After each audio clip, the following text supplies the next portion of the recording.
Bonsoir mes frères et sœurs. Voilà, nous avons la joie et l'honneur de pouvoir commencer cette réunion et nous voulons donner toute la gloire au Seigneur parce que c'est lui qui nous permet d'être là ce soir.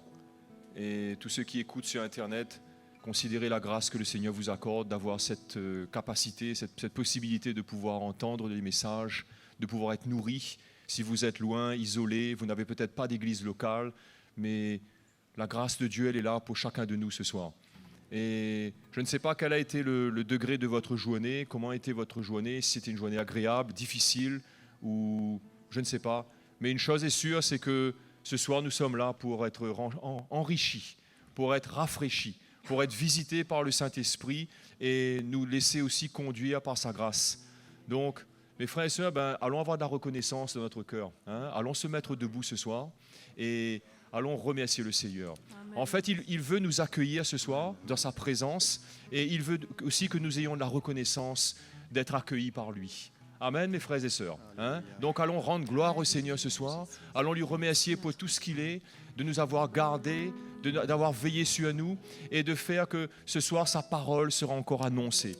C'est encore une manne qu'il nous donne. Ce n'était pas la manne d'hier, c'est la manne d'aujourd'hui qu'il nous donne parce que nous avons besoin de lui, nous avons besoin de sa présence. Seigneur, ce soir, je te rends gloire, je te rends grâce parce que j'ai soif de ta parole. Je sais que ta parole est esprit et vie. Ta parole me rafraîchit. Ta parole vient inonder mon cœur. Elle vient mettre de l'ordre là où il y a encore des choses qui manquent. Elle vient réparer, elle vient guérir, elle vient proclamer ta puissance et ta grâce. Ce soir, Seigneur, c'est avec un cœur rempli de gratitude que je me tiens avec ton Église pour te remercier, pour te donner toute la louange et toute la gloire, Seigneur, parce que nous étions si loin, nous étions si perdus, nous étions dans ce monde égaré, loin de tout, et tu nous as trouvés. Tu as permis, Seigneur, par ton Esprit, de nous amener dans ta présence, afin que nous puissions tous ensemble, comme ce soir, dans ce lieu, nous te louer, nous unir ensemble pour t'adorer, pour glorifier ton nom et pour être à l'écoute de ta voix.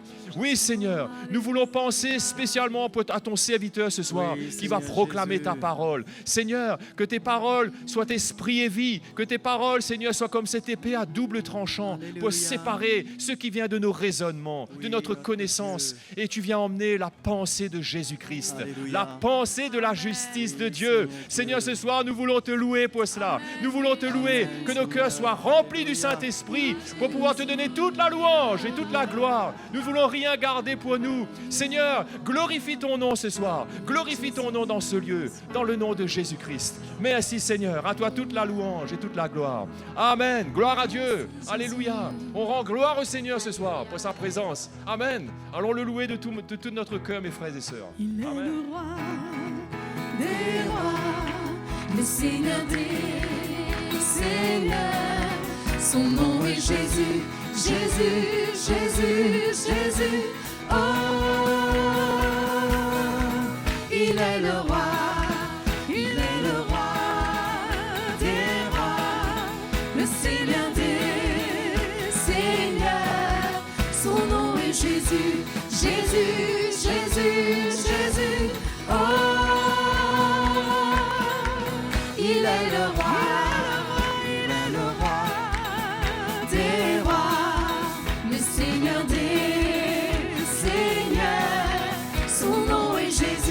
Jésus, Jésus, Jésus, oh, il est le roi. Oh oui, j'ai la vie de Dieu en moi. Oh oui, j'ai la vie de Dieu en moi. Et je suis plus que vainqueur par celui qui me fortifie. Oh oui, j'ai la vie de Dieu en moi. Oh oui, j'ai la joie de Dieu en moi. Oh oui, j'ai la joie de Dieu en moi. Et je suis plus que vainqueur par celui qui me fortifie. Oh oui, j'ai la joie de Dieu en moi. Oui, j'ai l'esprit de Dieu. Oh oui, j'ai l'esprit de Dieu en moi. Oh oui, j'ai l'esprit de Dieu en moi. Et je suis plus que vainqueur par celui qui me fortifie. Oh oui, j'ai l'esprit de Dieu en moi. Oh oui, j'ai l'amour de Dieu en moi. Oh oui, j'ai l'amour de Dieu en moi.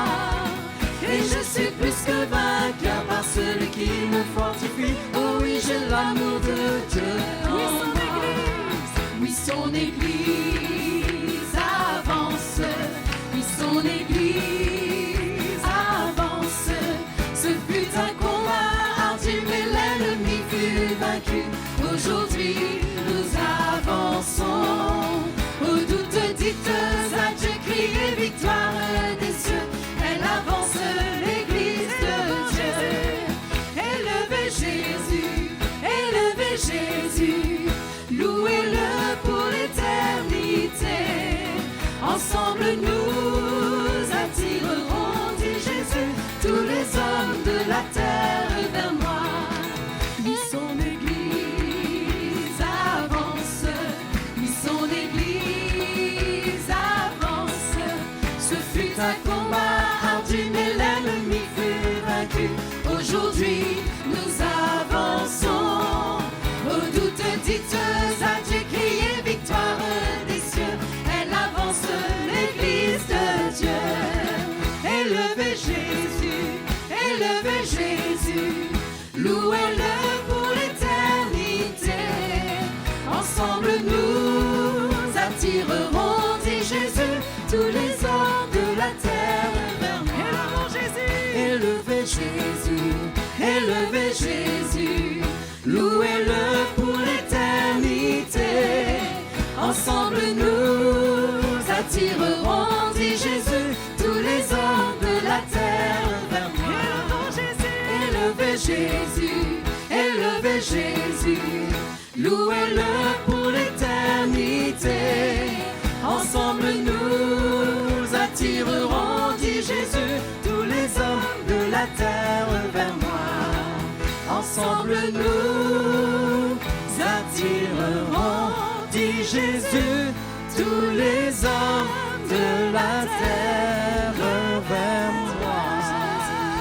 Alléluia, Jésus.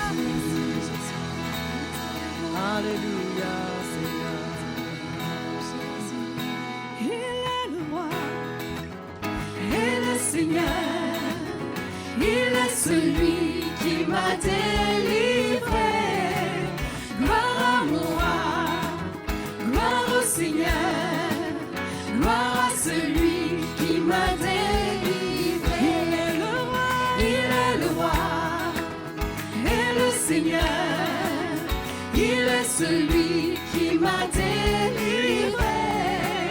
Gloire à mon roi, gloire au Seigneur, gloire à celui qui m'a délivré. Jésus fort et puissant roi, régnant sur tous les royaumes de la terre. Élevez vos voix et chantez, Seigneur de tout l'univers, il est le roi des rois. Il est le roi et le Seigneur, il est celui qui m'a délivré. Gloire à mon roi, gloire au Seigneur, gloire à celui qui m'a délivré. Jésus fort et puissant roi, régnant sur tous les royaumes de la terre. Élevez vos voix et chantez, Seigneur de tout l'univers, il est le roi des rois. Il est le roi et le Seigneur, il est celui qui m'a délivré.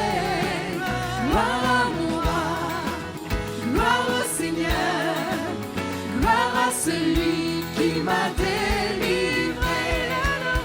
Il est le roi et le Seigneur, il est celui qui m'a délivré.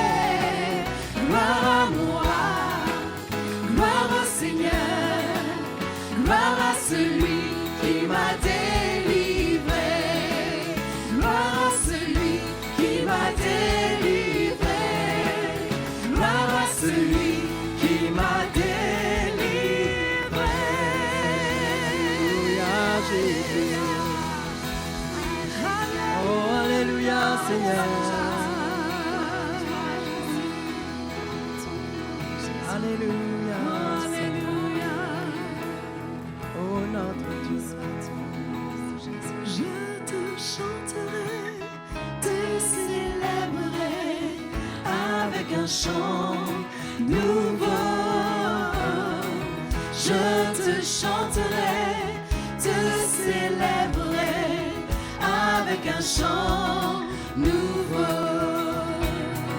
Je te chanterai, te célébrerai avec un chant nouveau. Je te chanterai, te célébrerai avec un chant nouveau. Et mon cœur se réjouit en toi, et mes yeux se fixent sur toi, et mes mains s'élèvent vers toi. Tout mon être t'adore, Seigneur. Je te chanterai, te célébrerai avec un chant nouveau. Je te chanterai, te célébrerai avec un chant nouveau. Et mon cœur se réjouit en toi, et mes yeux se fixent sur toi, et mes mains s'élèvent vers toi. Tout mon être t'adore, Seigneur. Et mon cœur se réjouit en toi, et mes yeux se fixent sur toi, et mes mains s'élèvent vers toi. Tout mon être t'adore, Seigneur. Je te chanterai, te célébrerai avec un chant nouveau. Je te chanterai, te célébrerai avec un chant nouveau. Avec un chant nouveau. Avec un chant nouveau. Alléluia. Alléluia. Éternel règne, que la terre se réjouisse. L'éternel règne, que la terre se réjouisse. Justice et sainteté, justice et sainteté sont la base de son trône. Justice et sainteté sont la base de son trône. L'éternel règne, l'éternel règne, que la terre se réjouisse. L'éternel règne, Que la terre se réjouisse. Justice et sainteté sont la base de son trône. Justice et sainteté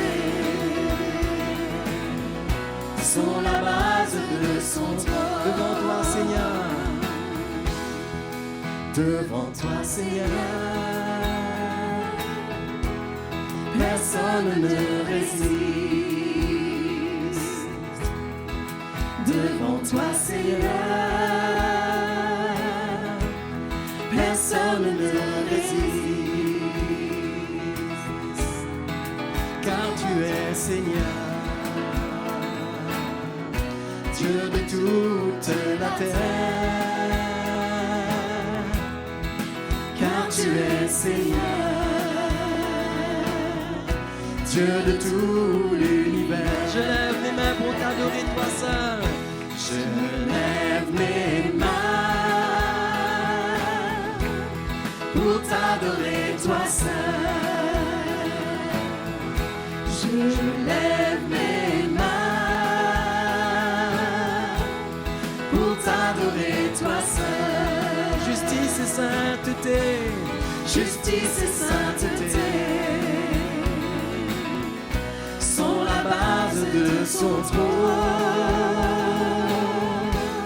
Justice et sainteté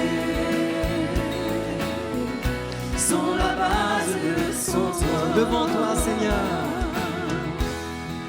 Devant toi, Seigneur, personne ne résiste.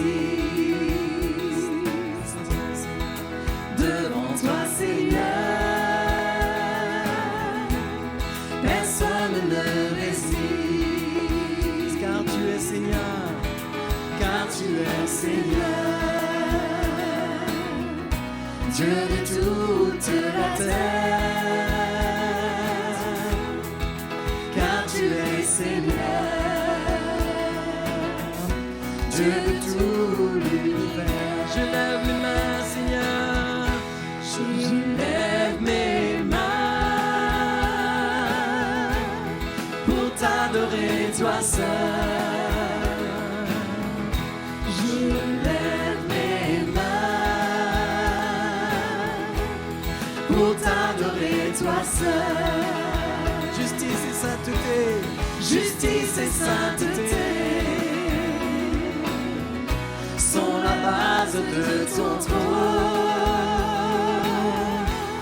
Justice et sainteté sont la base de son trône. justice et sainteté, Justice et sainteté sont la base de son trône. Justice et sainteté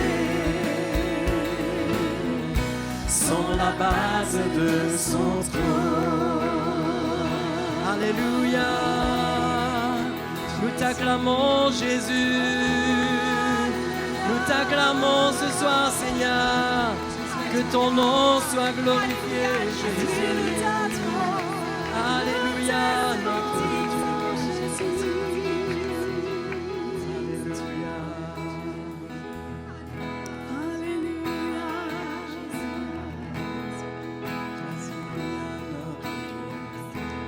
Car tu es Dieu au-dessus de la terre.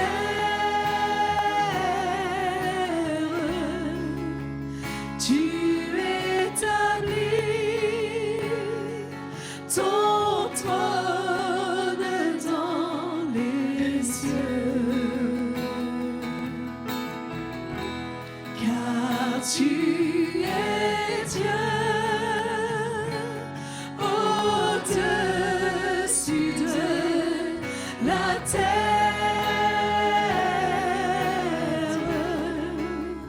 Tu es le roi, tu es le seul Dieu, Dieu de gloire, Dieu de gloire, Dieu de gloire, Dieu de gloire, tu es roi, Dieu de gloire, Dieu de gloire, Dieu de gloire, Dieu de gloire, tu es roi, car tu es Dieu, car tu es Dieu au-dessus de la terre. Tu établis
Alléluia. Tu es digne d'être adoré, toi seul, Jésus. Oh Seigneur, quel privilège nous avons de pouvoir t'adorer. Nous te remercions pour le ministère de l'Esprit au milieu de nous, qui agit dans nos cœurs pour nous transformer de gloire en gloire à l'image de Jésus. C'est ce que nous désirons, Seigneur, te ressembler de plus en plus. Qui t'aider à nous l'image de notre vie passée, l'image d'Adam, et revêtir ta nature, ta vie. Seigneur, nous te louons de ce que le temps arrive où nous prendrons possession de cet héritage pleinement. Nous laisserons tout ce qui est terrestre et charnel derrière nous. Nous te bénissons ce soir pour ce plan que tu accompliras pour nous. Nos yeux te verront et se réjouiront. Nous te remercions et nous te bénissons. Merci, Père Céleste, merci au nom de Jésus. Amen, merci Seigneur. Amen. Bonsoir à vous tous.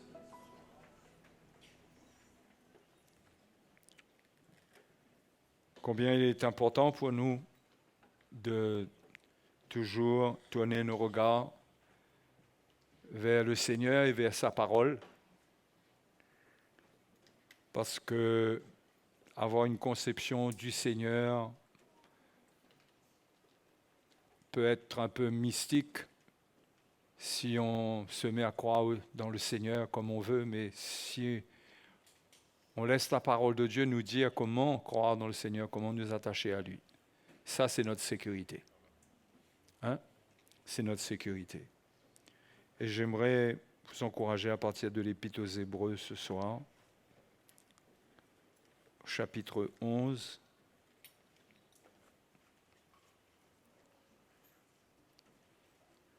Hébreux chapitre 11,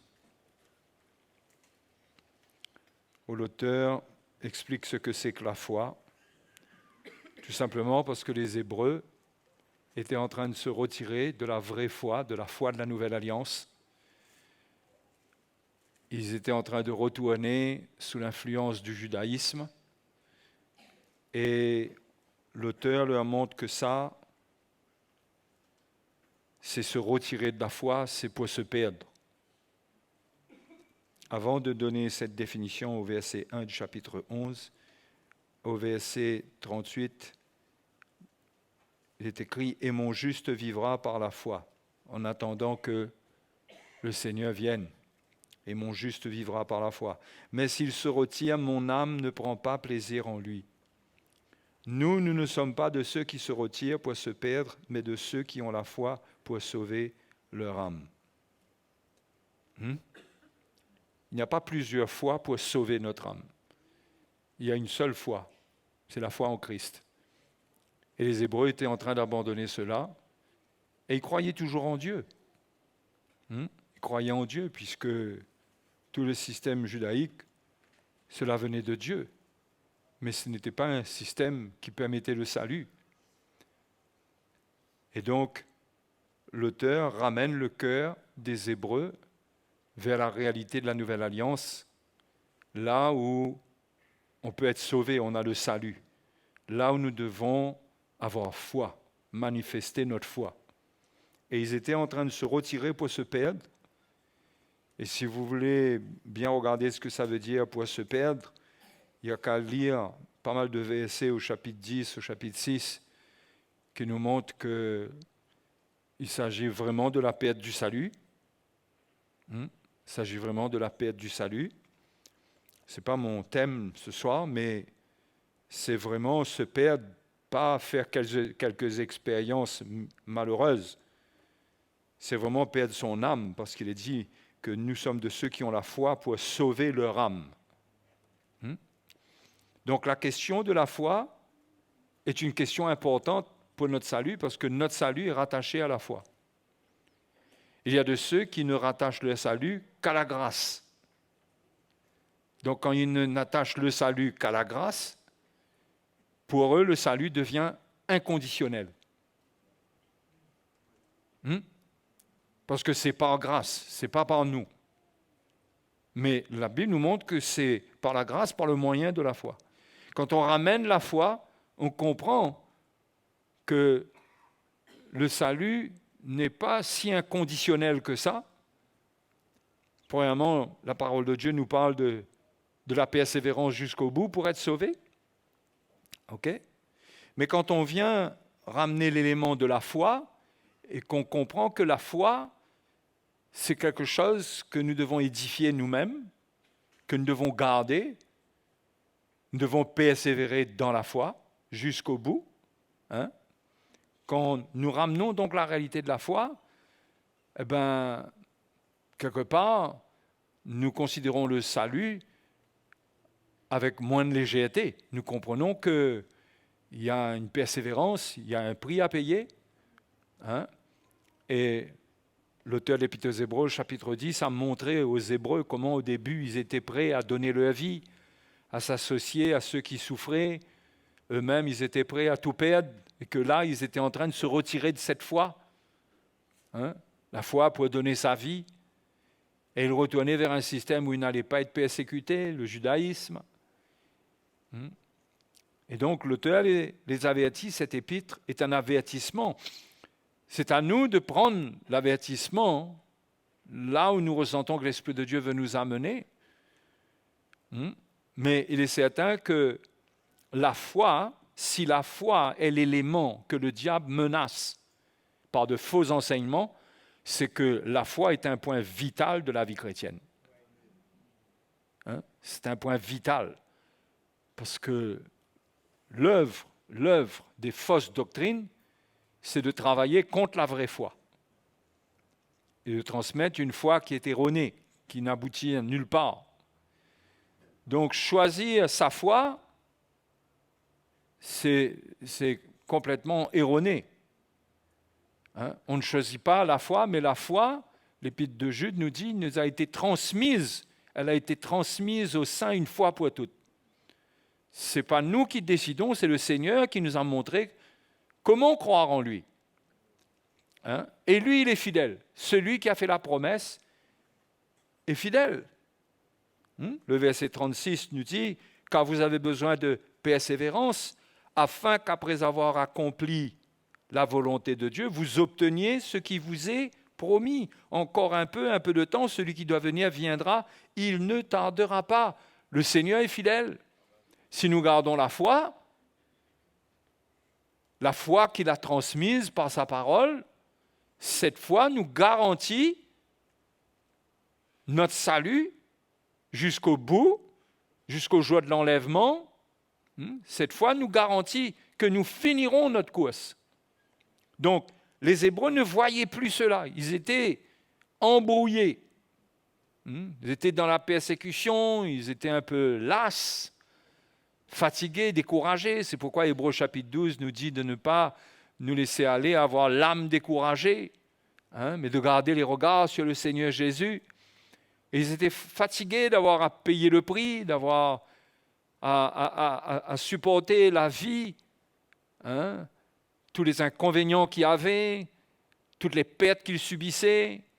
Il y a eu un moment où ils ont regardé à l'Ancien Testament, ils se sont dit, mais quand même, Dieu est le Dieu qui fait des miracles, pourquoi Dieu ne ferait-il pas pour nous ce qu'il a fait par Élie, par Moïse? Et il y a des doutes qui se sont installés. Et nous devons, les frères et sœurs, prendre garde à la lassitude, à nous lasser. Mais c'est pourquoi l'auteur de l'Épître aux Hébreux, il donne à nouveau une définition de la foi. Il explique ce que c'est que la foi, de manière à ce qu'il n'y ait pas de confusion. Au verset 1 du chapitre 11, Hébreux, « Or, la foi est une ferme assurance des choses qu'on espère, une démonstration de celles qu'on ne voit pas. » Donc la foi, c'est tout d'abord un état de cœur rempli de conviction, d'assurance. C'est un état. Et c'est une démonstration de l'état qu'on transporte, de la lumière, de la foi qu'on transporte. C'est-à-dire que la vie chrétienne, ce n'est pas simplement croire, comme Jacques dit, si je crois que je n'ai pas les œuvres, ma foi est morte. Ça ne veut pas dire que je suis sauvé par les œuvres, mais les œuvres sont la preuve que ma foi est authentique. Si je manifeste les œuvres de Dieu à partir de la foi, je prouve bien par là que je suis authentique dans ma marche avec le Seigneur. Et que mon salut, je ne suis pas en train de rêver. Ce que je vis de la part de Dieu est réel, puisque les fruits sont là. Donc il y a les deux. Il y a l'assurance des choses qu'on espère et il y a la démonstration de celles qu'on ne voit pas. Pour l'avoir possédé, les anciens ont obtenu un témoignage favorable. Et si vous allez lire tous les anciens dont il parle ici, c'est-à-dire tous les patriarches, tous ceux qui ont fait des expériences avec Dieu, depuis le temps d'Abraham, puis le temps d'Abel, en passant par l'Ancien Testament jusque sous la Nouvelle Alliance, eh bien, tout cela, ils ont eu une foi qui démontrait qu'ils étaient déterminés, qu'ils sortaient du monde, qu'ils marchaient avec le Seigneur. Et c'était ça leur foi. Qu'ils n'avaient pas peur de s'exposer, parce que c'était le problème des Hébreux. On dirait qu'ils avaient peur maintenant de s'afficher publiquement en tant que chrétiens.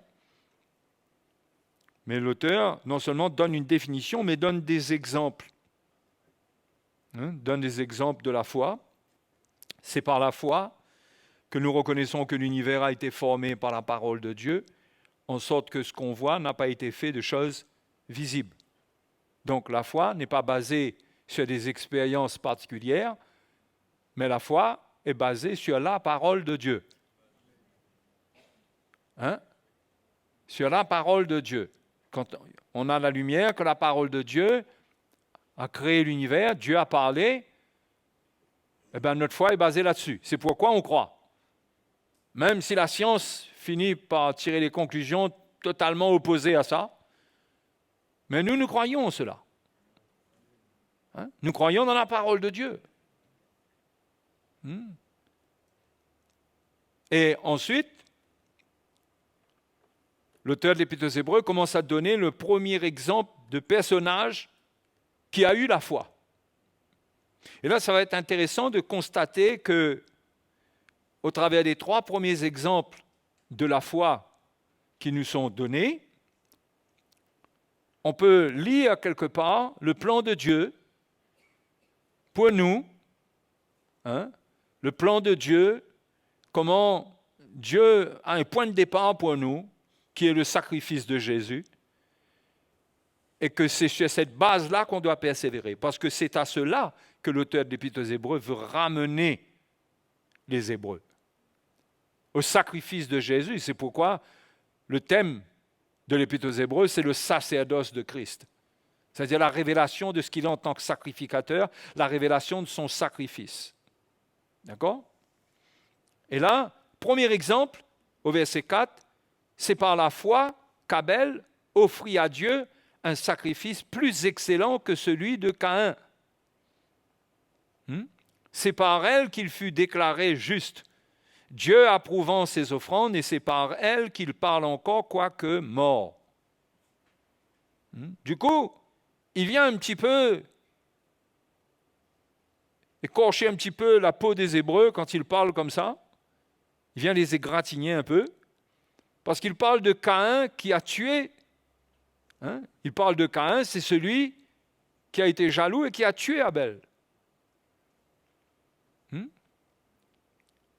Et cela devrait leur rappeler que ce sont les Juifs qui ont tué Jésus, leur frère, dans le même esprit de jalousie, et qui continuaient à les persécuter à cause de son sacrifice. Quelque part, l'auteur des Épîtres aux Hébreux veut leur dire, faites attention que vous prenez la voie de Caïn. Faites attention de retourner dans le camp des Caïns. Donc, Abel est celui qui a offert un sacrifice plus excellent. Pourquoi? Parce que son sacrifice représentait le sacrifice de Jésus, le sacrifice de Christ. Et en faisant cela, il est devenu le premier martyr.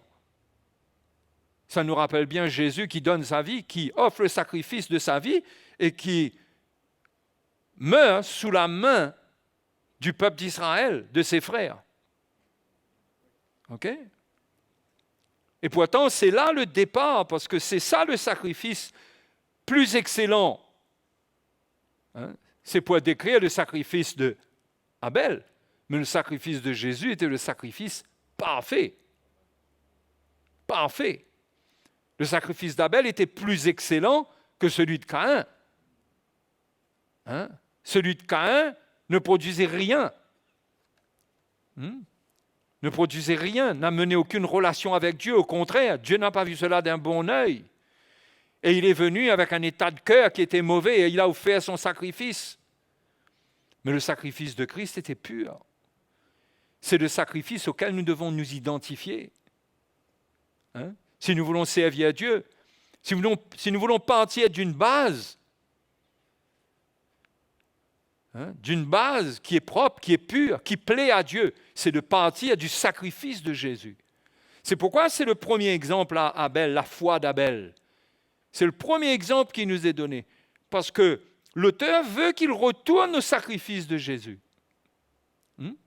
Et quand on regarde même vers quoi ça nous mène, ça nous mène vers ce qui était écrit au chapitre 10, encore un peu de temps, au verset 37, encore un peu de temps, encore un peu de temps, celui qui doit venir viendra et il ne tardera pas. Il parle de l'avènement du Seigneur. Il parle de l'enlèvement de l'Église. Et là, après avoir donné l'exemple d'Abel, il donne l'exemple d'Enoch, qui a été enlevé. Ce n'est pas un hasard si ça vient juste après le sacrifice d'Abel. Enoch n'a pas marché dans les voies de Caïn. Certainement pas.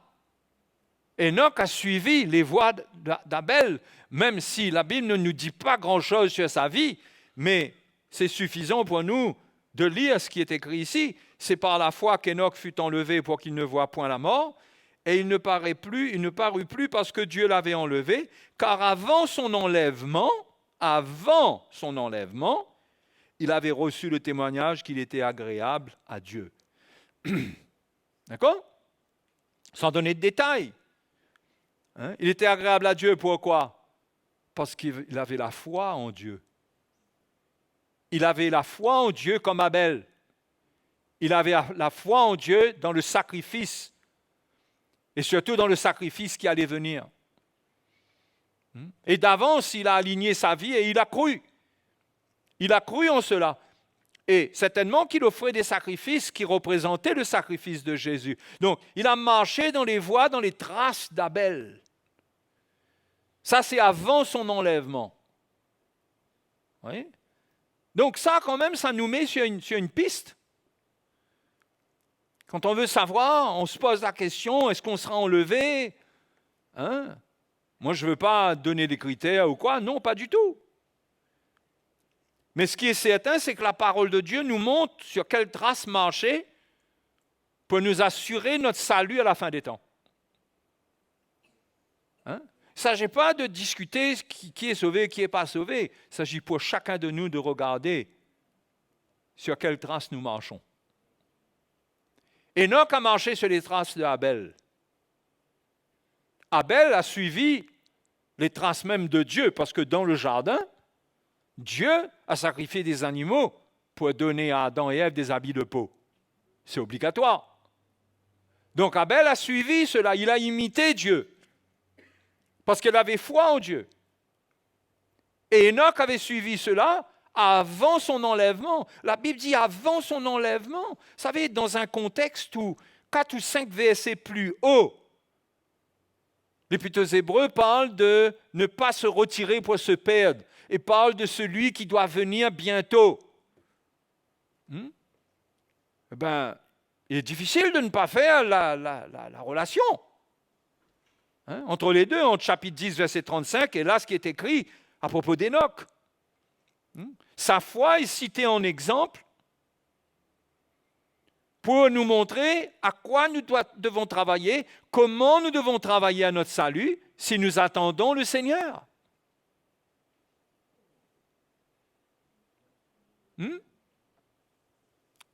Amen.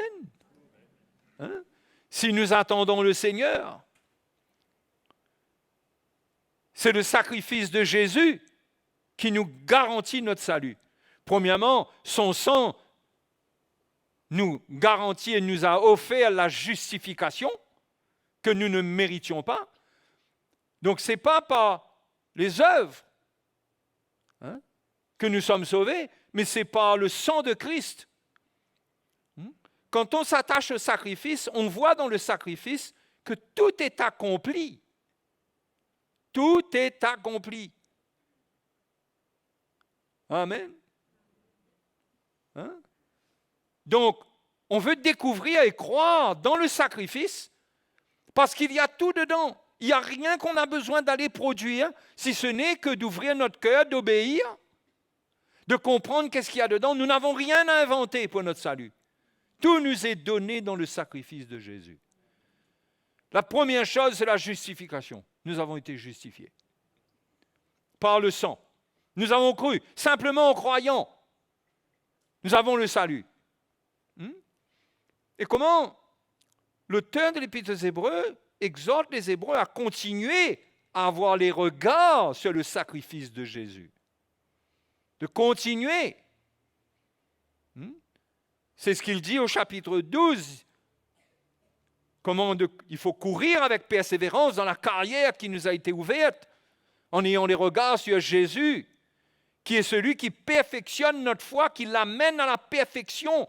Il est l'auteur de la foi et il amène à la perfection la foi. Tout ça, ça se passe si on garde les yeux sur le Seigneur Jésus. Un chrétien, sa vie est basée sur la foi dans le sacrifice de Christ. Et la base, le premier élément, c'est l'état de foi, c'est la ferme assurance des choses qu'on espère. En quoi tu espères? Qu'est-ce qui crée en toi l'espérance? Ça doit venir par le sacrifice de Jésus, puisque le sacrifice de Jésus, c'est la mort et la résurrection de Jésus. Et ça parle de notre mort et de notre résurrection. D'accord? Donc, c'est ça qui doit être le fondement de notre foi. Ce sacrifice qui crée en nous un état de foi, une ferme assurance. Et ensuite, notre vie devient une démonstration. Abel a fait la démonstration de sa foi. Il a tenu ferme par rapport à son frère. Il a payé le prix de la haine de son frère parce qu'il était dans la vérité. Parce qu'il s'est attaché au sacrifice. Donc il y a une démonstration de sa foi, il est mort en martyr. Il n'a pas renié la foi. OK? Et donc, ça doit être la vie du chrétien. Notre vie à nous tous doit comporter ces deux éléments pour que nous soyons agréables à Dieu. Parce que concernant Enoch, il est dit, or, le verset 6 nous dit, bon, premièrement, qu'il avait reçu le témoignage qu'il était agréable à Dieu. En quoi est-ce qu'il était agréable à Dieu? Le verset 6 nous le dit. Or, sans la foi, il est impossible de lui être agréable. OK? Enoch a été enlevé à cause de sa foi. Il n'était certainement pas parfait. C'était un homme dans la chair, de la même nature que nous. Mais sa force, ça a été sa foi. Sa foi en quoi? Sa foi dans le sacrifice. Même si ici, il n'est pas dit spécifiquement la foi dans le sacrifice. Mais en quoi est-ce qu'il aurait pu croire? Sa foi était basée sur la mort de l'agneau qui allait venir. Et quelque part, il préfigurait cela. En mettant son espérance dans le sacrifice de Jésus, il offrait des sacrifices d'animaux qui plaisaient à Dieu. Parce qu'il n'y avait pas encore le sacrifice de Jésus. Mais c'était l'expression de sa foi, pareil pour Abel. Pareil pour Noé qui vient après. Donc, la foi, pour être agréable à Dieu, elle est basée sur le sacrifice de Christ. Nous croyons en sa mort et sa résurrection. Nous avons une espérance. Sa mort produit une espérance, son sacrifice produit une espérance. C'est qu'il revient bientôt. Mes frères et mes sœurs, le temps est court. Le temps est court, très court. C'est le moment pour nous d'être dans une foi qui est une ferme conviction et une démonstration. Avoir cette foi qui est agréable à Dieu. Donc, Enoch a été agréable à Dieu de cette manière. Et il est impossible de lui être agréable sans la foi, car il faut que celui qui s'approche de Dieu croie que Dieu existe. Numéro 1, bien sûr. Et qu'il est le rémunérateur de ceux qui le cherchent. Ça parle de quoi, ça? Ça parle de l'espérance. La rémunération, c'est ce qui va venir quand Jésus va revenir. Le verset 35 nous dit au chapitre 10, « N'abandonnez donc pas votre assurance à laquelle est attachée une grande rémunération. » Amen. À laquelle est attachée une grande rémunération. Donc la foi, ça conduit à une rémunération. Quelle rémunération? Quelle grande rémunération l'auteur parle là? Il parle de l'enlèvement. Il n'y a pas plus grande rémunération que de voir Dieu nous approuver et nous enlever. Il n'y a pas de plus grande rémunération. Il n'y a pas à posséder 10 000 hectares ou 3 palais ou 2 avions, ou plein d'or et plein d'argent, et dire, ah, le Seigneur m'a récompensé, le Seigneur m'a béni. Mais ça, c'est rien du tout. Ça n'a aucune valeur. La grande rémunération, c'est l'enlèvement. Et frères et sœurs, nous devons travailler à notre salut pour l'enlèvement, en vue de l'enlèvement. Parce que le temps est court, nous sommes une génération qui allait très probablement être visitée par le Seigneur. Très probablement. Donc, si nous voulons cette rémunération, qu'est-ce que l'auteur dit? Il dit, il faut que celui qui s'approche de Dieu croit que Dieu existe et qu'il est le rémunérateur. Donc, c'est de croire qu'il est le rémunérateur. C'est-à-dire, je crois qu'il y a un jour qui vient où Dieu va me récompenser pour ma foi. Dieu récompense la foi. Le salut est basé sur la foi. Il faut garder la foi. Il faut édifier notre foi. il ne faut rien laisser nous détourner de la foi, mais de garder cette ferme assurance de ce qu'on espère, c'est-à-dire son avènement, son retour. Et en même temps, avoir une démonstration, avoir une vie qui témoigne de cette foi. Et c'est de cette manière que l'auteur de l'Épître aux Hébreux nous garantit une rémunération de la part de Dieu. Amen. Hein? Et vous savez, les choses sont bien faites. Parce que vous voyez, ça commence par le sacrifice. Abel est un témoin pour nous montrer où est-ce que nous devons mettre notre foi. Comment est-ce qu'il a exercé sa foi? Quelle a été son assurance? Quelle a été son espérance? Comment il a démontré sa foi? Le résultat, c'est Enoch. Enoch qui est enlevé. Donc, le schéma est clair. C'est de garder la foi. Pas simplement la foi en Dieu, je veux que vous compreniez ça. Ce n'est pas seulement croire que Dieu existe comme ça, mais la foi en son sacrifice. C'est le modèle qui est tracé là. Et comment Dieu va rémunérer ceux qui le cherchent avec cette foi-là? Et ensuite, il est donné l'exemple de Noé. Et Noé, lui, il n'a pas été enlevé. Vous connaissez l'histoire de Noé. Mais Noé a été sauvé pour passer dans le monde qui allait venir. C'est-à-dire, le monde à l'époque de Noé a été détruit par le déluge. Il ne restait plus personne, sauf 8 personnes. Personne. Dieu a recommencé avec Noé. Et c'est une image de Dieu qui va recommencer avec le millénium, avec les Juifs.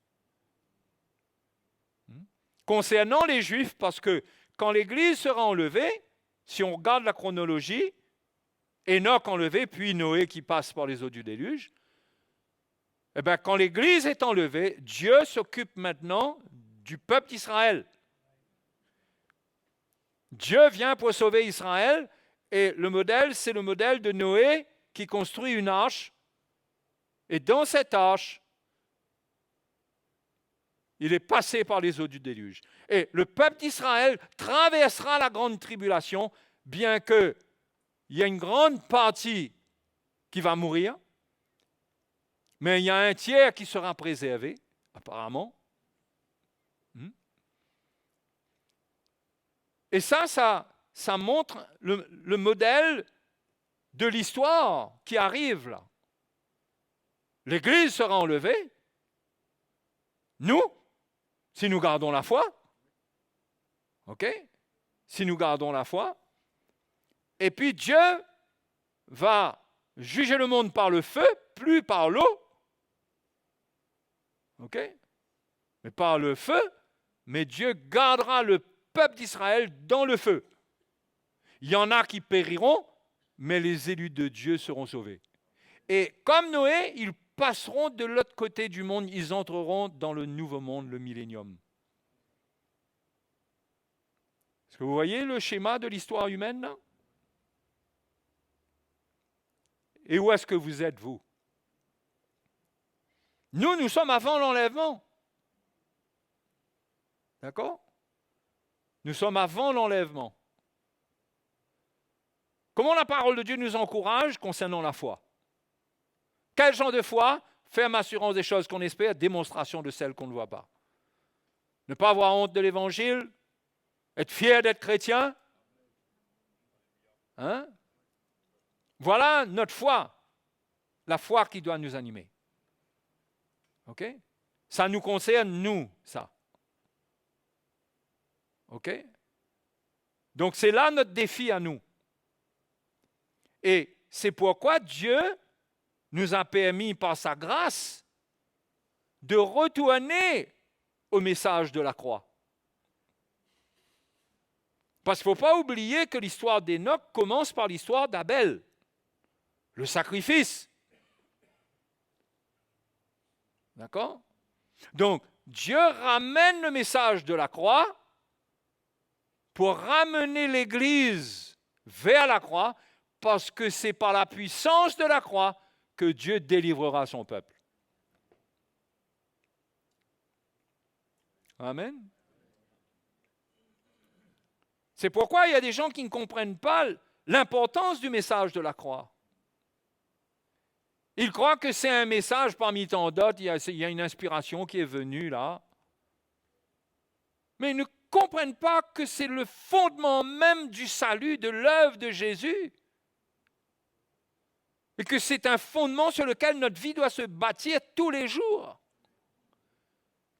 Ça ne doit jamais devenir de l'histoire ancienne.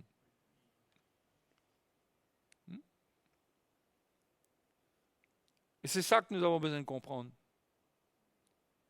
C'est que nous devons persévérer avec le message de la croix.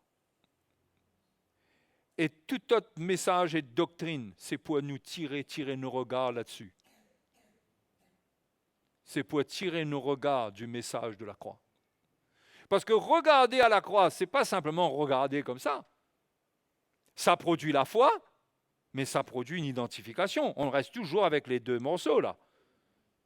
L'assurance des choses qu'on espère et la démonstration. Donc on voit que la foi, ce n'est pas simplement croire comme ça. Mais c'est une vie qui s'identifie au sacrifice. OK ?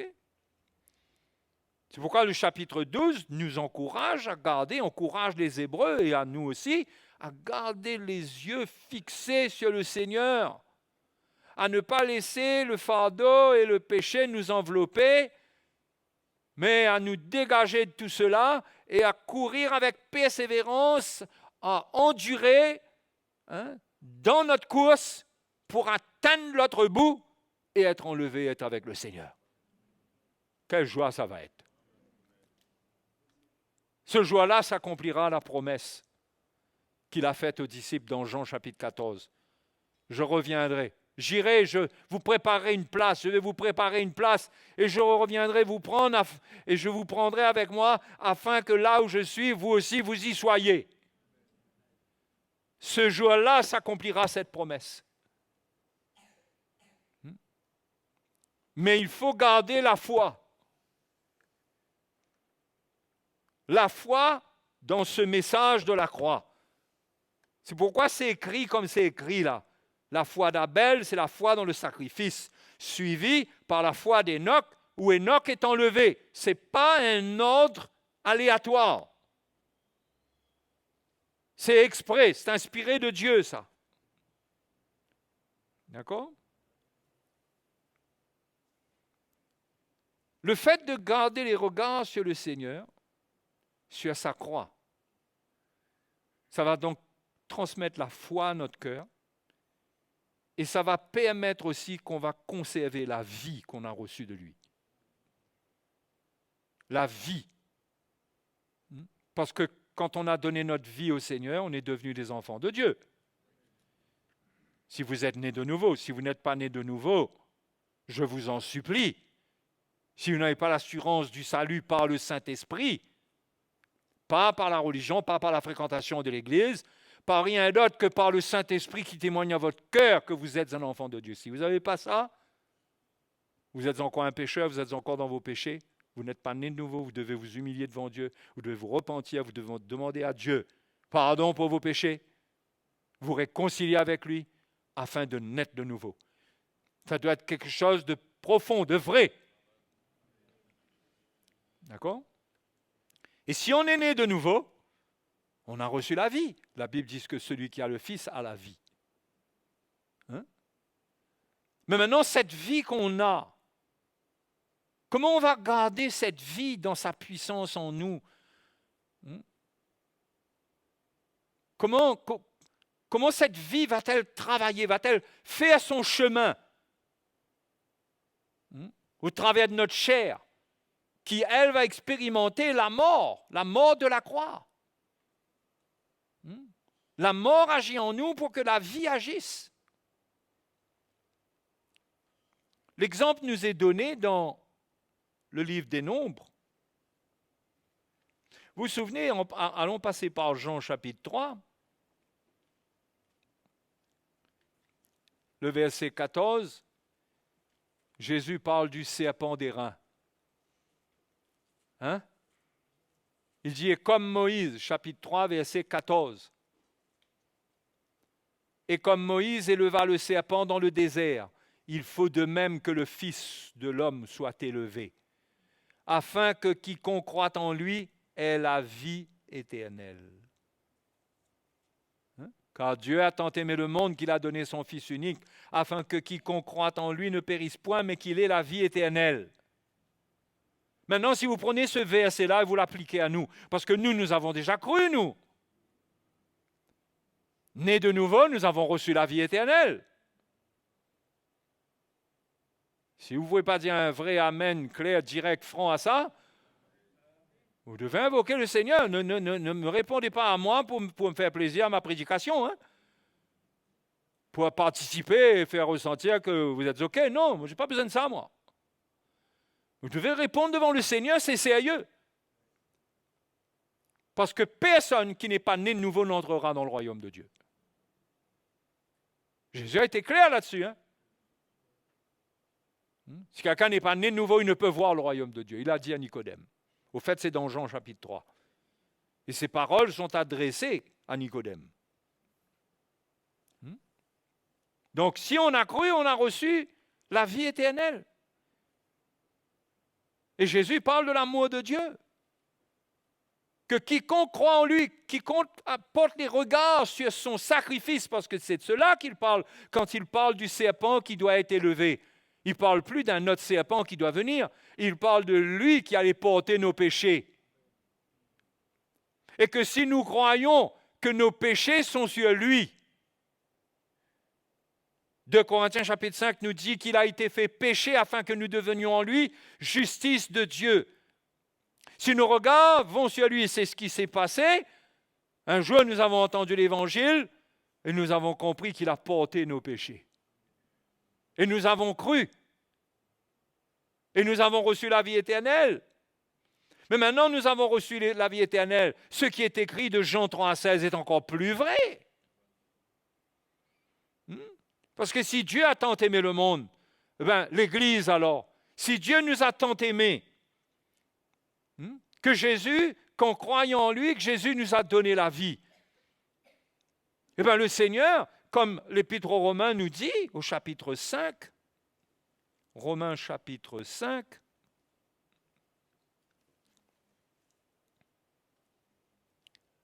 et le verset 8, mais Dieu prouve son amour envers nous en ce que lorsque nous étions encore des pécheurs, Christ est mort pour nous. OK?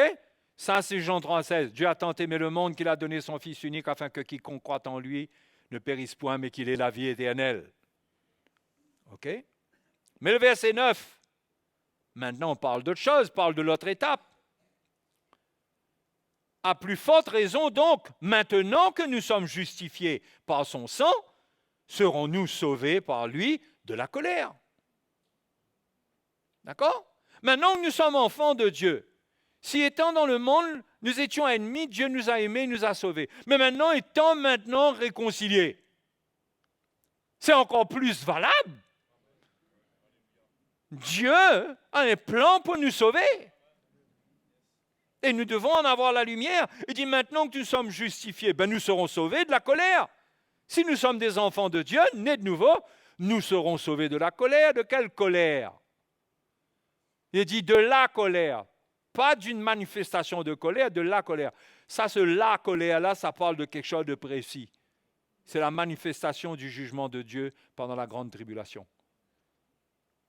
Nous serons sauvés de lui, par lui, de la colère. Car si lorsque nous étions ennemis, nous avons été réconciliés avec Dieu par la mort de son Fils, à plus forte raison étant réconciliés, serons-nous sauvés par quoi? Donc, quand on était dans le monde, la mort de Christ nous sauve, nous réconcilie. Nous sommes justifiés par le sang, nous sommes réconciliés. Maintenant que nous sommes sauvés, Dieu maintenant nous sauve par sa vie. par la vie de Christ. Le chrétien, maintenant, il est concerné par la vie. C'est par la vie qu'il sera sauvé. Donc, un chrétien doit conserver la vie. Il ne doit pas mourir spirituellement. Hey. Que nous dit l'Apocalypse? Apocalypse, dans l'histoire des églises, au chapitre 3, écrit au verset 1. Ça va? C'est clair pour vous?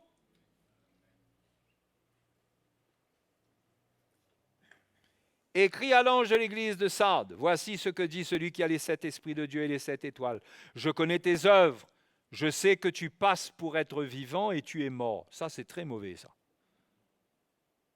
Déjà, quand on n'est pas né de nouveau, on est dans une église, on passe pour être vivant, mais on est mort. C'est grave. Sois vigilant et affermis le reste qui est près de mourir. Donc, il y avait là des chrétiens qui étaient vivants, parce que s'ils étaient près de mourir, ça veut dire qu'ils étaient vivants.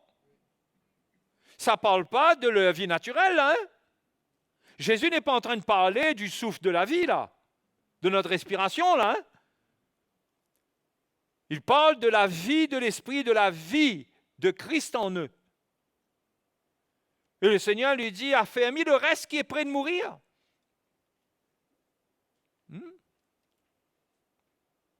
Et c'est assez grave au point que la lettre dit au verset 5, celui qui vaincra sera ainsi revêtu de vêtements blancs, je n'effacerai point son nom du livre de vie.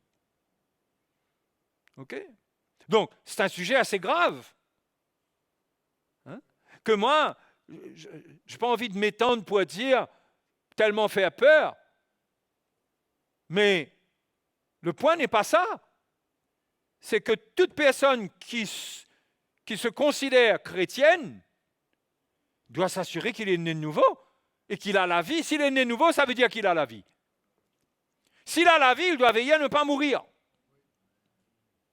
C'est ce que la parole de Dieu dit.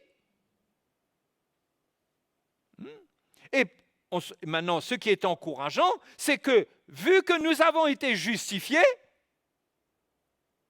le Seigneur ne va pas nous lâcher. Si nous sommes enfants de Dieu, il ne va pas nous laisser mourir. OK? Mais attention de ne pas lui résister à son évangile. Hein?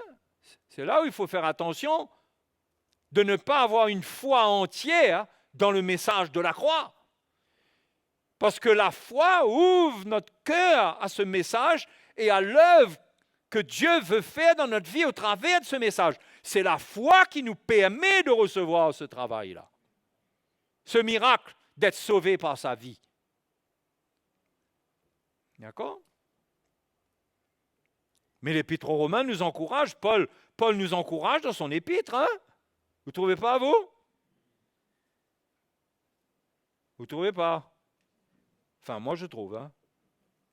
Je trouve que c'est encourageant ce qu'il dit. Il dit, car si lorsque nous étions ennemis, nous avons été réconciliés avec Dieu par la mort de son Fils, à plus forte raison, étant réconciliés, serons-nous sauvés par sa vie. C'est clair, nous sommes ses enfants. Et le Seigneur ne nous laisse pas tomber. Donc nous n'avons pas à vivre dans la crainte que Dieu nous laisse tomber. Nous devons vivre dans la crainte que nous laissons Dieu tomber. Parce que Timothée nous dit, Paul dit à Timothée, si nous le renions, il nous reniera. Mais lui, il est fidèle. OK? Il est fidèle. Donc, nous voyons le rôle que joue le message de la croix pour avoir la vie au jour de notre salut quand nous ne connaissions pas le Seigneur. C'est grâce à la croix, à la mort de Jésus, que nous avons été réconciliés avec Dieu, que nous sommes nés de nouveau, nous sommes devenus de nouvelles créatures. Amen. C'est grâce à ça. Mais maintenant, tout est dans cette vie maintenant. Parce que nous serons sauvés par sa vie. Parce que nous sommes unis à lui dans sa mort et sa résurrection. Tant que la mort agit en nous, tant qu'il y a de la mort, il y a de la vie. De la mort de la croix, je parle. Tant que notre vie est donnée, nous sommes en train de donner notre vie, obéir au Seigneur, nous semons notre vie. Et il y a la vie pour nous, ça c'est clair. Nous mourrons quand nous arrêtons de semer. Quand notre vie, nous la gardons pour nous, que nous vivons selon la chair, là nous commençons à mourir. C'est pourquoi Paul dit aux Romains, l'affection de la chair, c'est la mort. Parce que quand on affectionne la chair, on vit selon la chair, on est en train de reprendre le chemin de la mort spirituelle. D'accord? Il faut que ça construise la crainte de Dieu dans notre cœur. Et que si nous ne sommes pas clairs, nous devons mettre notre vie droite devant le Seigneur, nous repentir, parce que le salut n'est pas compliqué. Si nous ne sommes pas sauvés, nous nous repentons, nous croyons dans le Seigneur, dans une repentance sincère, dans une foi sincère, nous avons la vie éternelle. Ce n'est pas un truc sur lequel il faut se tracasser, mais il faut une réalité. Il faut une réalité. On ne triche pas avec cette réalité-là. Hein? Oui ou non? Personne ne va tricher avec un câble de courant qui est dénudé. Il ne va pas faire comme si que lui, il est protégé, il a ce qu'il faut et il va prendre le câble par la main. Parce que ce que tu dis avec ta bouche, c'est une chose, mais quand tu vas prendre, tu vas sentir. On ne peut pas tricher avec ça. Hein? On ne triche pas avec l'enlèvement, avec l'avènement du Seigneur. Quand Jésus parle de la nouvelle naissance, on ne peut pas tricher avec ça, on ne peut pas supposer, on ne peut pas dire « oui, j'espère bien ». Non! Tu dois t'humilier devant Dieu si tu n'as pas ça, mais tu dois crier au Seigneur, mais tu dois posséder cette assurance-là. Et le premier signe, Romains 8 nous donne le signe, c'est que le Saint-Esprit témoigne à notre esprit que nous sommes enfants de Dieu. Un enfant de Dieu, il sait qu'il est un enfant de Dieu. Hein? Il le sait non pas par rapport à ses œuvres. Il ne se dit pas, moi je fais tellement de choses, je suis sauvé. Non, il le sait, parce qu'il y a eu un miracle en lui. Il est né de nouveau. OK? Maintenant, pour revenir à cette expérience dont le Seigneur a parlé concernant le serpent. Allons dans Nombre. Nombre.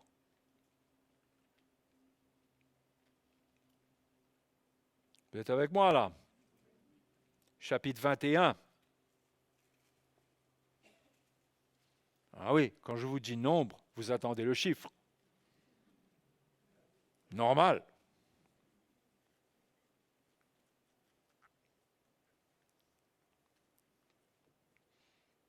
Verset 4. Le peuple d'Israël partit de la montagne de Hor par le chemin de la mer Rouge pour contourner le pays d'Édom. Vous voyez où on est là, hein? Vous avez compris là? Moi, je n'ai pas compris, mais ce n'est pas grave. Il faudrait une carte d'histoire, mais de géographie, mais ce n'est pas ça le principal. Le principal, c'est ce qui vient après. Le peuple s'impatienta en route. Hein? Le peuple s'impatienta en route. Et qu'est-ce qui s'est passé? Dans l'impatience. Et parla contre Dieu et contre Moïse. Pourquoi nous avez-vous fait monter hors d'Égypte? Pour que nous mourions dans le désert? Quand il n'y a point de pain, il n'y a point d'eau, et notre âme est dégoûtée de cette misérable nourriture. Vous vous rendez compte comment ils ont parlé? Alors l'Éternel envoya contre le peuple des serpents brûlants. C'était des serpents que, apparemment, c'est le genre de serpent que quand ça mord, ça produit un effet brûlant, très douloureux. Il mordit à le peuple et il mourut beaucoup de gens en Israël. Le peuple vint à Moïse et dit, nous avons péché, car nous avons parlé contre l'Éternel et contre toi. Prie l'Éternel afin qu'il éloigne de nous ces serpents. Moïse pria pour le peuple. L'Éternel dit à Moïse, fais-toi un serpent brûlant, place-le sur une perche. C'est le serpent dont Jésus a parlé dans Jean 3, 14. D'accord? Oh! OK? C'est ce serpent-là. Jésus fait référence à cela. Fais-toi un serpent brûlant, place-le sur une perche, la perche étant la croix plus tard, place-le sur une perche, quiconque aura été mordu par le serpent, cela parle du venin du péché, ok? Et le regardera, conservera la vie. Ok? Donc ils ont dit, Seigneur, ils ont dit, Moïse, demande à Dieu d'éloigner les serpents. Dieu n'a pas dit, j'éloignerai les serpents. Sûrement que les serpents se sont éloignés. Mais il leur a dit, quiconque regardera le serpent d'airain, il conservera la vie. Oui? La réponse de Dieu? Il conservera la vie. Et nous devons faire attention de nous impatienter en route. Les Hébreux se sont impatientés. Ils trouvaient que ça tardait. Si eux, ils ont trouvé que ça tarde, ben nous, 2000 ans après, ben, d'un point de vue du temps qui est passé, on a plus de raisons de s'impatienter. Mais pourtant, on n'a aucune raison de s'impatienter. Et ils ont parlé contre Dieu et contre Moïse. Se sont retournés contre Dieu. Et vous savez, sous la Nouvelle Alliance, on peut parler contre Dieu, contre son évangile. On peut parler contre ses serviteurs. On peut parler contre le vrai évangile. À quoi est-ce que ça va nous avantager? Ça, c'est des exemples qui nous sont donnés pour nous avertir. On va revenir là-dessus, mais 1 Corinthiens 10 nous dit quoi? 1 Corinthiens 10. Et le verset 9. Ne tentons point le Seigneur, comme le tentèrent quelques-uns d'entre eux qui périrent par les serpents.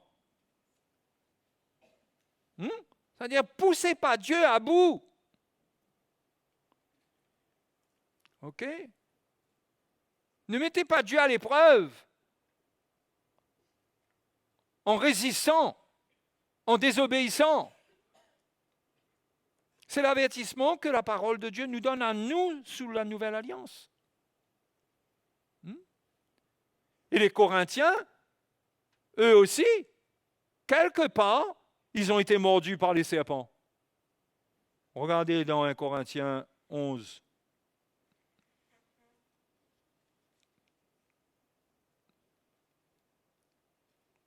1 Corinthiens 11, verset 27, ça parle du repas du Seigneur. 1 Corinthiens 11, 27, c'est pourquoi celui qui mangera le pain ou boira la coupe du Seigneur indignement sera coupable envers le corps et le sang du Seigneur. Que chacun donc s'éprouve soi-même et qu'ainsi il mange du pain et boive de la coupe. Car celui qui mange et boit sans discerner le corps du Seigneur mange et boit un jugement contre lui-même. C'est pour cela qu'il y a parmi vous beaucoup d'infirmes et de malades et qu'un grand nombre sont morts. Ils ont méprisé la table du Seigneur. Paul dit même, il dit, vous avez méprisé l'Église de Dieu et le jugement est venu au milieu d'eux. Donc, ce genre d'histoire qui est dans le temps de l'Ancien Testament, c'est quand même un avertissement pour nous que Dieu peut nous juger, non pas pour nous perdre. Parce que la Bible nous montre que quand Dieu juge ses enfants, ce n'est pas absolument pour les détruire, les envoyer en enfer. Mais souvent, c'est pour les sauver. Par exemple, quand il est parlé de de livrer quelqu'un à Satan. Il est dit afin que l'esprit soit sauvé au jour du Seigneur Jésus. Vous voyez? Mais quand même, on est prêt, nous, à prendre le risque de faire n'importe quoi avec notre vie. Je pense que nous devons marcher dans la crainte du Seigneur. Et nous pouvons, si nous ne veillons pas sur nous, dans nos attitudes, vous savez, nous n'avons pas besoin d'être contaminés par les serpents brûlants. Notre nature charnelle, la chair elle-même, ce qu'elle contient. C'est pas joli, joli. Non? Elle est contaminée par le péché. Le venin du péché est dedans. Mais nous avons une grâce parce que nous conservons la vie, même qu'il y a cette nature charnelle-là. Nous sommes chrétiens, nous sommes heureux, nous sommes en paix. Mais si nous faisons n'importe quoi, nous pouvons ressentir que ça nous fait du mal, quoi.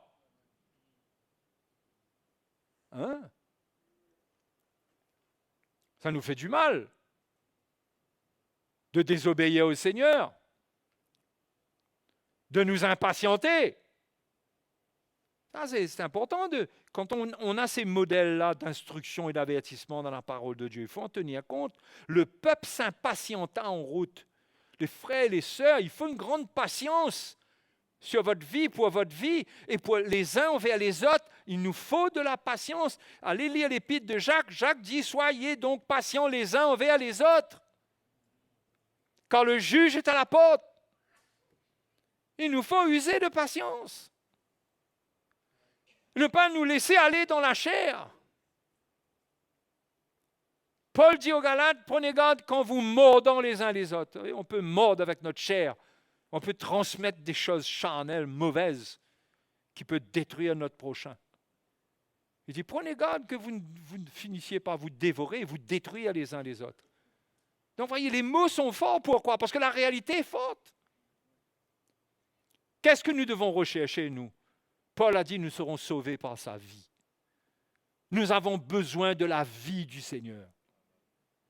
Nous sommes nés de nouveau et nous voulons que la vie de Christ augmente en nous parce que notre salut est dans cette vie.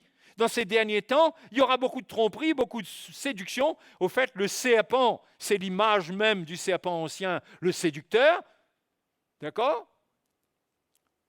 Les Corinthiens, non seulement dans le domaine qu'on est en train de dire là, ils ont été mordus par les serpents, mais Paul dit dans 2 Corinthiens 11 aussi que comme le serpent a séduit Ève, il avait craint qu'eux aussi ils avaient été séduits. Il nous faut faire attention de tomber sous la séduction du serpent et qu'on reçoive son venin. Non? Alors ça ne doit pas nous faire vivre sous une atmosphère de peur. Mais ça doit nous motiver pour comprendre que nous avons des réalités spirituelles avec lesquelles il ne faut pas jouer. La mort spirituelle, c'est quelque chose de réel. Il ne faut pas la laisser entrer dans notre vie par le péché. Entrer parce qu'on ne se repent pas et le péché continue à entrer. Parce que c'est comme ça que le péché est entré dans l'humanité. C'est comme cela que la mort est entrée dans l'humanité. C'est par le péché. Adam a désobéi. Par le péché, la mort est entrée. Donc, nous devons avoir un esprit de repentance pour repousser l'œuvre de la mort dans notre vie. Nous voulons conserver la vie. Nous voulons avoir la vie du Seigneur en nous. En ayant foi en son sacrifice. Parce que celui qui regardait au serpent des reins, il conservait la vie. Et le chrétien qui regarde à la mort de Jésus, il conserve la vie. Parce que quand il regarde à la mort de Jésus à la croix, ça va lui inspirer de se repentir, de pardonner, de se séparer du monde. Tout ce qu'il y a dans cette croix, quand ça prend son cœur, ça va faire une œuvre en lui qui va lui permettre de conserver la vie et de grandir dans le Seigneur. Amen. Donc, n'ayons pas les attitudes du peuple d'Israël. Le Seigneur leur a donné la manne tous les jours. Et ils ont fini par dire, c'est quoi cette nourriture dégoûtante? C'était dur pour le Seigneur d'entendre des choses pareilles. Il envoyait la manne tous les jours pour eux. Il méprisait cela. Mes frères et mes sœurs, chérissons le message de la croix. Et prenons patience dans notre chemin, dans nos épreuves. Nous sommes un peu comme le peuple d'Israël, nous sommes dans le désert. Il peut arriver qu'il y ait un serpent qui sorte du sable et qui nous morde. Mais si nous gardons les regards sur le Seigneur, la morsure de ce serpent n'a aucun pouvoir sur nous. Nous pouvons nous relever de notre chute et nous pouvons continuer notre course dans le désert jusqu'à arriver en Canaan. Et notre Canaan à nous, l'entrée en Canaan, c'est l'enlèvement de l'Église. Alléluia. Donc il faut persévérer et chercher à avoir la vie. Nous voulons avoir la vie, nous serons sauvés par sa vie. Je veux garder la vie, je veux avoir cette vie en moi. Je suis né de nouveau. Je ne veux rien laisser, je ne veux pas laisser les choses du monde entrer et me faire mourir. Et le péché entrer et mon cœur s'endurcir et me priver de la vie. Je veux garder la vie. C'est comme ça que je travaille à mon salut avec crainte et tremblement. Crainte et tremblement, ça ne veut pas dire que je vis terrorisé jusqu'au jour où Jésus revient. Cela veut dire que je comprends ce que le péché peut faire avec ma vie et je ne joue pas avec ça. Et je comprends que Dieu n'est pas d'accord avec le péché. Il m'aime, il veut me sauver. Mais si je m'entête et que je veux tout abandonner, il fera tout pour me retenir comme un père qui est extraordinaire. Mais vous savez, notre cœur peut devenir tellement dur. Mes frères et mes sœurs, ne mettons pas notre confiance en nous-mêmes. Quand le serpent mord un coup, là, tout de suite, là, il faut régler son affaire tout de suite, là. Va aller voir, là. Quand le serpent te mord, là, tu sais dans ton cœur, tu n'es pas bien. Tu sais qu'il y a une mort, là, qui est en train d'agir en toi, qui n'est pas bien. Tu sais que le péché a trouvé une porte. Tu sais que tu n'as pas pardonné. Eh bien, identifie-toi au serpent. À Jésus qui est mort sur la croix, qui est venu nous donner la vie. Si on regarde, on croit en lui, on se repent. Purifié, pardonné. Et on continue. Alléluia. C'était pas trop compliqué pour vous? Mon coup sur le serpent? C'est bon de comprendre la parole de Dieu, non? Et de comprendre dans la parole de Dieu qu'il y a des images, il y a des choses qui ont été données pour notre instruction. Ça nous a été donné pour nous encourager, pour nous avertir aussi, Paul dit, pour nous instruire. Et c'est bon même quand on va dans l'Ancien Testament de trouver tout ça et qu'on retrouve le modèle un peu, les choses qui arrivent dans le Nouveau Testament et qu'on se dit, oh là, eh bien, je veux m'attacher au Seigneur avec un cœur pur.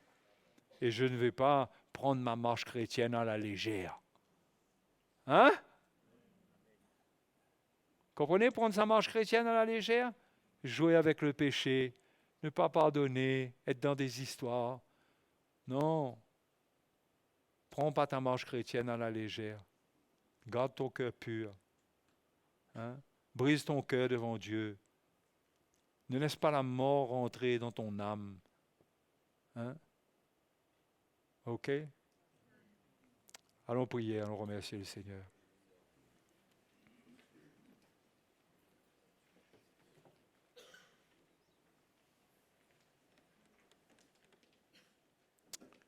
Alléluia. Merci Seigneur, tu es merveilleux. Tu es vivant. Tu es notre Dieu.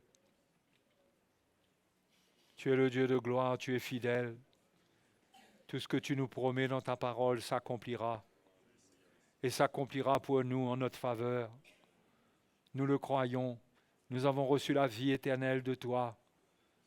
Et maintenant que nous sommes sauvés, maintenant que nous sommes réconciliés, nous savons que le jour vient où nous serons sauvés par ta vie.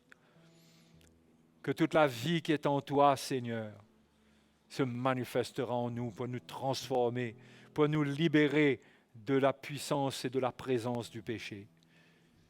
Seigneur, encourage les frères et les sœurs à garder leur cœur pur, à marcher dans la justice, dans la sainteté, afin de ne laisser aucun terrain à l'ennemi et au péché, et de n'ouvrir la porte à aucune mesure de mort, mais que nous puissions goûter à la vie qui vient de toi.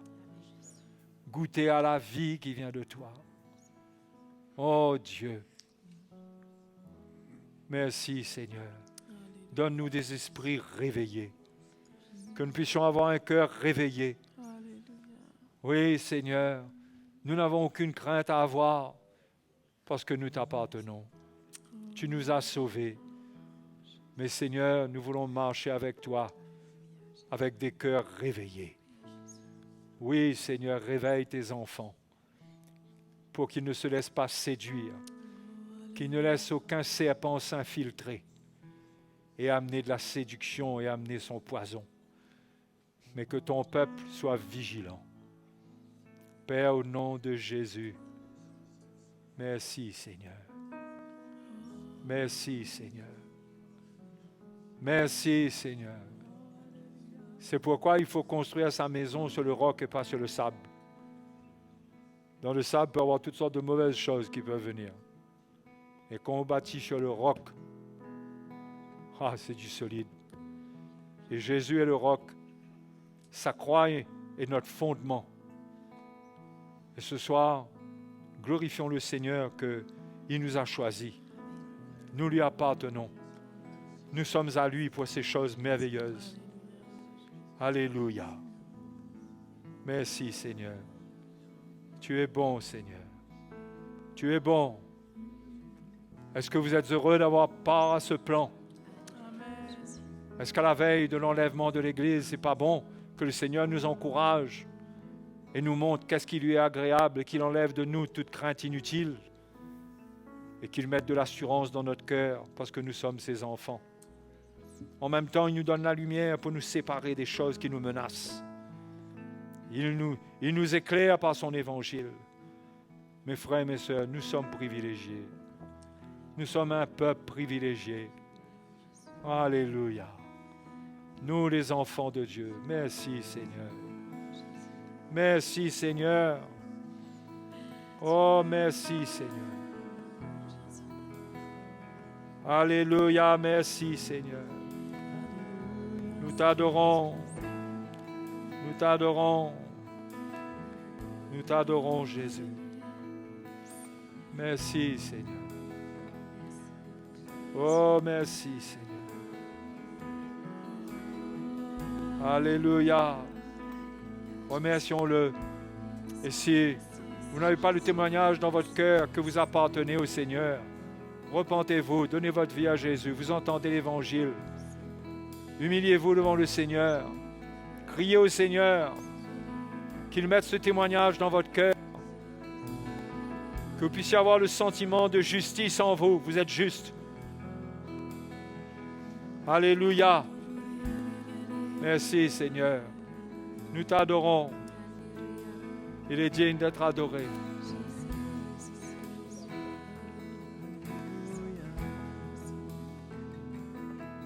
Seigneur, à quel autre ayons-nous qu'à toi? Tu as les paroles de la vie éternelle et nous avons cru et nous avons connu que tu es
tu as les paroles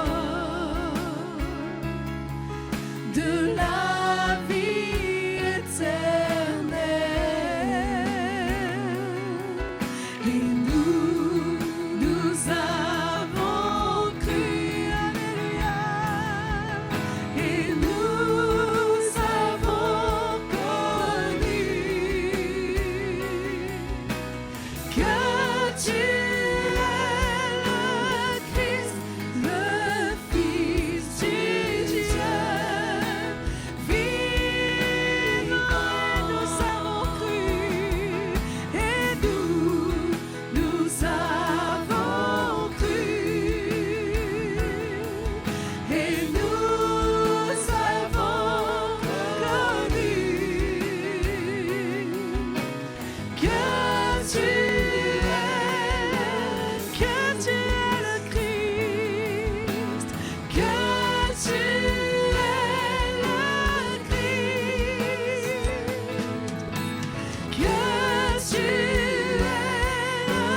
Christ, le Fils du Dieu vivant. Que tu es le Christ, que tu es, oui, tu es le Christ, que tu es le Christ, le Fils du Dieu vivant.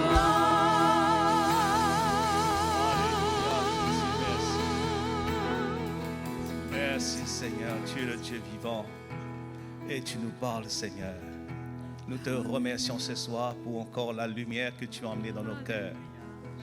Merci pour l'autorité de ta parole Seigneur. Tu viens pour nous édifier, non pas pour nous détruire. Tu viens Seigneur pour nous conseiller et ta parole est là Seigneur pour nous ranimer, pour nous avertir, pour nous alerter, pour que nous puissions veiller notre marche avec toi. Merci pour la lumière qui est venue encore dans nos cœurs ce soir. Et nous voulons chérir ta parole dans notre cœur. Nous voulons, Seigneur, boire, nous nourrir de ce que nous avons reçu et entendu de toi. Viens glorifier ton Fils Jésus dans nos vies, Père Saint. Viens nous encourager. Nous partons chez nous, Seigneur, avec ce dépôt, ce que nous avons reçu dans notre cœur. Et nous ne voulons pas perdre ce que tu nous as donné. Merci, Seigneur, ce soir. Si une seule, nous pouvons te dire, Seigneur, merci pour la lumière, pour ta parole, de ce que tu nous fais du bien. Si nous venons ici, c'est pour être encouragés, c'est pour être fortifiés, et tu le fais d'une façon fidèle envers nous. Comment te remercier ce soir, Père Saint? Nous te glorifions ton nom et nous t'exaltons, Jésus, notre Sauveur. Merci, merci, notre Dieu. Merci, Seigneur. Alléluia. Merci, Seigneur. Bon retour, c'est vous. Et gardez votre cœur ouvert pour les choses qui sont encore devant nous. Alléluia. Si quelqu'un a besoin de nous, nous sommes toujours là à votre disposition.